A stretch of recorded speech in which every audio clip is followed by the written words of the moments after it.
So hello guys, it's me the Uttam. As I told you that I will complete the whole syllabus of the TCSE 4th semester examination syllabus. Okay. So here from the first chapter of DBMS. The second video is this for DBMS chapter 1. Okay. So here comes what are the characteristics of database. Okay. So here look at this. The database concept was introduced to overcome the shortcoming of the conventional data processing system. तो जो conventional data system में जितनी भी गलतियाँ त्रुटियाँ थी उसका मतलब अपडेटेड वर्जन है हमारा डाटाबेस. ठीक. So certainly it needs some special and necessary properties in it called characteristics of database. So there are different opinions about the characteristics of the database. Even then the main characteristics of it are as follows. तो इसके main जो characteristics है वो दिए नीचे दिया हुआ है. ठीक है.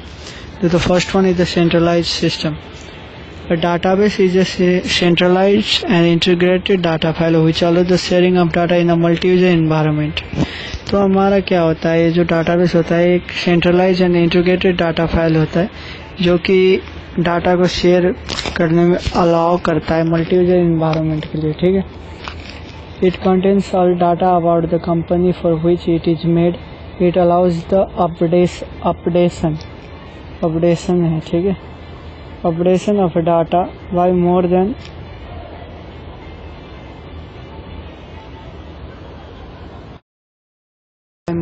one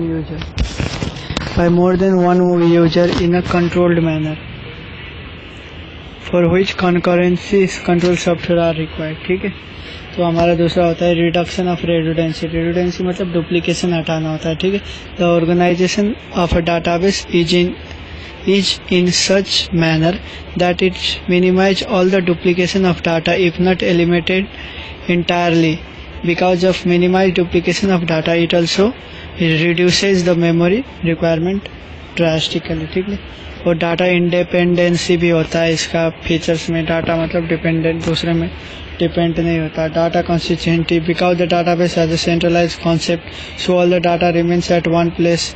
Change in any one field or data record does not require multiple changes which leads to inconsistency of data. ठीक. तो चेंज करते कुछ नहीं होता इसलिए डाटा कंसिस्टेंसी. इजी एक्सेस होता है. A database is organized and structured in different manner as compared to the conventional sequential file organization. It provides a direct access to all data by all applications with an equal case. It allows addition, modification, deletion of data very easily. It is shared as a direct proprietary storage. एक बार पढ़ोगे याद हो जाएगा, कुछ नहीं. और logical relationship भी है इसका मेन कैरेक्टरिस्टिक्स. ठीक है. तो हमारा what are the main drawback of conventional file system. तो हमारा डाटाबेस फाइल सिस्टम आने से पहले कन्वेंशनल फाइल सिस्टम होता था. ठीक है गाइस. तो इसका ड्रॉबैक क्या क्या था जिसकी वजह से डाटाबेस को लाना पड़ा. The main database of the conventional file system was as follows. Data redundancy मतलब data redundancy means the same information repeated more than one time. तो कन्वेंशनल फाइल सिस्टम में क्या होता था हमारा जो डुप्लीकेशन ये बहुत सारे होते थे तो इसलिए सेम फाइल क्या होता है बार बार रिपीट होता था. The second one is inconsistency of data. Third one is the inflexibility of design system to meet future needs और डिमांड्स. चौथा है लिमिटेड डाटा शेयरिंग. पांचवा है पुअर इन्फोर्समेंट स्टैंडर्ड. छठवा है एक्सेसिव प्रोग्रामिंग मेंटेनेंस. सातवा है low programming productivity and so. ठीक है भाई. तो हमारा नेक्स्ट क्वेश्चन है what is database and purpose.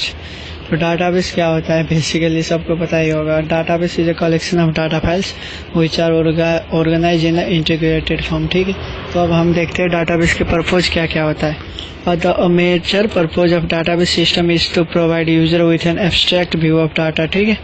Abstraction वाला abstract view of data that is the system hides certain detail of the law how the data is stored and maintained. So other purpose of database system is to overcome the problems of conventional file oriented system. तो हमारा basically क्या होता है DBMS का purpose ये क्या होता है कि डाटा को एब्स्ट्रैक्ट करना मतलब अंदर जितने भी भांग घोषला है वो सब नहीं दिखाना. ठीक है. बाहर से आपको बस रिलीवर तरीके से आसानी तरीके से वो स्विच की तरह दिखाना, ऑन ऑफ, अंदर कितने तार जुड़ा हुआ है वो सब नहीं दिखाता, ठीक है। तो हमारा एक ये हो गया इसका पर्पज। दूसरा हो गया जो कन्वेंशनल फाइल सिस्टम में जितनी भी दिक्कतें थी उससे ओवरकम होने के लिए, जैसे कन्वेंशनल में था access anomalies, data redundancy, data inconsistency, data dependency, wastage of resources, data isolation and integrity problems, security problems etcetera. ये सब हमारा किस में था? कन्वेंशनल वाले में था, ठीक है। ये 2 नंबरों की क्वेश्चन है। Right utility of a database आ सकता है एग्जाम में। A database has 2 fundamental utilities, ठीक है। The first one is it is repository for data, and the second one is it must possess an internal organization that makes information also the data it helps available, okay। 5वां है हमारा 8 number में ये question आ सकता है, describe database languages, ठीक है। तो हमारे बेसिकली देखो बहुत सारे डेफिनेशन है इसके, एक बुक के हिसाब से, ये देखो सिलेबस के हिसाब से। Database language come in different forms. A database is needed A language is needed to describe the database to the DBMS as well as provide facilities for changing the database and for defining and changing physical data structure, ठीक है। Another language is needed for manipulating and retrieving data stored in DBMS. These languages are data description language and data manipulation language। तो हमारा facility provide करने के लिए क्या होता है? डाटा डिस्क्रिप्शन लैंग्वेज, और जो मैनिपुलेट करता है क्या मैनिपुलेशन के लिए, ठीक है। तो वो होता है हमारा डाटा मैनिपुलेशन लैंग्वेज। एक मतलब क्वेश्चन आ सकता है, ठीक है, full form of DDL and DML, तो याद कर लेना। सेकेंड लाइन पे each DBMS has a DDL as well as DML. The 2 languages may be part of unified database language. The language come in at least the following 2 forms। तो language 2 form में आ सकते हैं। The first one is the extended host language. ये में जैसे C हो गया, C++ ये आता है। सब routines calls from 1 or more programming languages, जैसे कि for example system provide extend COBOL और Fortran to enable the user to interact with the database. The programming language that is extended is usually called the host language, ठीक है। The second word is the query language. These are special purpose language that usually provide more powerful facility to interact with the database. These languages are often derived to simple so that they may be used by programmer, ठीक है। अब हमारा क्या है? Describe about components of database system. तो database system का क्या है? कंपोनेंट्स ये सब है, ठीक है। कंपोनेंट्स हमारा होता है डाटाबेस, एक तो डाटा होता है, एक होता है DBMS सॉफ्टवेयर, और एक होता है डाटा DDL या DML डाटा मैनिपुलेशन लैंग्वेज, और डाटा डिस्क्रिप्शन लैंग्वेज, और हमारा होता है एप्लीकेशन प्रोग्राम। तो ये 4 चीज़ हमारा होता है कंपोनेंट्स ऑफ डाटाबेस सिस्टम, ठीक है। तो हमारा नीड ऑफ डाटाबेस क्या है? For data isolation, reduction in data redundancy, maintenance of data integrity and quality, evidence of inconsistency, reduce cost of software development, security restriction, ठीक है, कॉन्करेंट एक्सेस टू डाटा, ये सब। तो एडवांटेज ऑफ डाटाबेस सिस्टम, ये most important question है, ठीक है। Point देखो 12 पॉइंट है, पॉइंट भी लिख के आओगे। 12 पॉइंट में 8 मार्क्स तो दे ही देंगे टीचर, अगर 10 मार्क्स का क्वेश्चन आया अभी तो first one is the redundancy control, second one is the sharing of data, third one is the data consistency, fourth improve data standard, improve data security, sixth है protection from unauthorized access, seventh है balancing of completing requirement, सातवां है better data accessibility, 9वां है development of new application, 10वां है sale economy, 11वां है concurrency control, 12वां है बैकअप एंड रिकवरी, ठीक है। तो हमारा ये रहा डिसएडवांटेज ऑफ डाटाबेस सिस्टम। तो इसका डिसएडवांटेज भी है, ऐसा नहीं एडवांटेज है। हाई कॉस्ट DBMS होता है, हाई हार्डवेयर कॉस्ट होता है, हाई प्रोग्रामिंग कॉस्ट होता है, हाई कन्वर्जन कॉस्ट होता है, slower processing in some application हो सकता है, इंक्रीज वल्नरेबिलिटी होता है। वल्नरेबिलिटी मतलब छेद, जहाँ हैकर्स मतलब अटैक कर सकते हैं, ठीक है।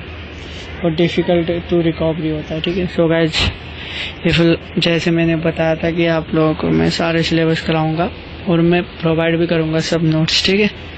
सो गाइज टेंशन लेने की कोई बात नहीं है, एग्ज़ाम नज़दीक आ रहा है, आराम से पढ़ो। और ये जो वीडियो है अपने दोस्तों के साथ भी शेयर करो।